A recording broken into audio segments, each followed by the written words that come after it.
Redmi Note 5 Pro developer mode settings on और of settings. तो दोस्तों आज के इस वीडियो में मैं आपको बताऊंगा कि कैसे आप अपने Redmi Note 5 Pro पर डेवलपर मोड को कैसे ऑन कर सकते, ऑफ कर सकते, या फिर यदि शो नहीं हो रहा है तो उसे आप कैसे विजिबल कर सकते हैं। इसके लिए दोस्तों आपको क्या करना है, सिंपली आपको अपने मोबाइल के सेटिंग्स पे जाना है। उसके बाद में आपको जाना है सबसे पहले तो अबाउट फ़ोन पे। अबाउट फ़ोन पे जाने के बाद में दोस्तों यहाँ पे आपको जो दिखाई दे रहा है, ये जो दिखाई दे रहा है MIUI वर्जन, यहाँ पे आपको कम से कम 7 बार प्रेस करना है, रिपीट।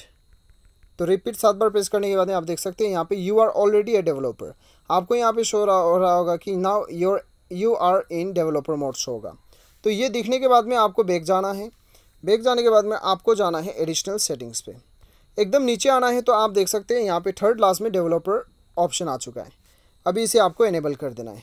तो यहाँ पे मैंने ओके कर दिया। अभी ओके करने के बाद में दोस्तों हमारा डेवलपर मोड जो है ये ऑन हो चुका है, ठीक है। अभी यहाँ पे हमारा यहाँ पे टैब भी शो होगा, पॉइंटर भी शो होगा, और सारा कुछ हम यहाँ पे कर सकते हैं डेवलपर मोड पे, ठीक है। तो दोस्तों उम्मीद करता हूँ आपको वीडियो पसंद आया होगा। Thanks for watching.